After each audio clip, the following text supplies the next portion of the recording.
Sir నమస్కారం sir. Sir ఇప్పుడే మనం ఒక బ్రేకింగ్ చూసాం సార్, ఇరాన్కి ఫైనల్ వార్నింగ్ ట్రంప్ అని. దాని మీద ఒక క్లుప్తంగా ఒకసారి. అంటే ట్రంప్ ఫైనల్ వార్నింగ్ అంటూ 47 ఏళ్ల నియంతృత్వానికి చరమగీతం పాడుతున్నాం అని చెప్పిన వార్నింగ్ ఇచ్చాడు ఆయన. తర్వాత ఇరాన్ ప్రజలను దేవుడు చల్లగా చూడాలి అని కూడా చెప్తున్నాడు. అసలు వింటుంటేనే కొంచెం అసలు ఎట్లా అంటే ఒకవైపు ఏమో హింస, వెట్రేగిపోయినటువంటి హింస చేస్తూ మళ్ళీ ఇరాన్ ప్రజలను దేవుడు చల్లగా చూడాలంటే దేవుడు అందరినీ కూడా చల్లగా చూడాలని ఈ భూమి మీద పుట్టించాడు. దాన్ని ఏ విధంగా మనం పాలకులుగా బాధ్యతాయుతంగా నడుచుకోవాలనేటువంటి పాలకుల మీద ఉంటుంది. ఇప్పుడు ఈ యుద్ధానికి పూర్తిగా ఏంటంటే ఏదైనా విధ్వంసం అనేది కనుక జరిగినట్లయితే నైతికంగా దీనికి బాధ్యత వహించాల్సింది పూర్తిగా ట్రంపే.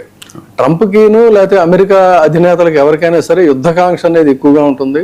వాళ్ళకి దీంట్లో పెద్ద నైతికత ఇలాంటివి అన్నీ వెతుక్కోవటం అనవసరం.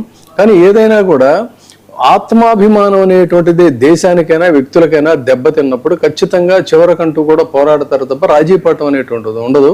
మరి కాబట్టి ఈ వార్నింగ్స్ అన్నిటికీ కూడా ఇరాన్ ప్రజలు సరికదా అమెరికన్ సిటిజన్స్ నిన్న ఉన్న వార్త ఏంటంటే సోషల్ మీడియాలో విపరీతమైన ట్రోల్స్ ఉంటాయి ట్రంప్ మీద. సో దాదాపుగా అంతగా అపఖ్యాతి పాలైనటువంటి అమెరికా అధ్యక్షుడు కూడా బహుశా ఆయన చరిత్రలో నిలిచిపోతాడేమో తెలియదు. సరే ఏది ఏమైనా కూడా ఫైనల్ గా ఒక డెడ్ లైన్ అనేది విధించాడు. ఆ డెడ్ లైన్ ముగుస్తున్నటువంటి నేపథ్యంలో ఎక్కువగా విధ్వంసం కానీ లేదంటే మానవ వినాశనం కానీ జరగకుండా ఉండాలని కోరుకోవటం తప్ప మనం చేయగలిగే లేదు. Let us wait and see. Sir ఇప్పుడు ఈవేళ ప్రధాన అంశం తీసుకుంటే చాలా హాట్ టాపిక్, బర్నింగ్ టాపిక్ అనాలి. తాజాగా వచ్చినటువంటి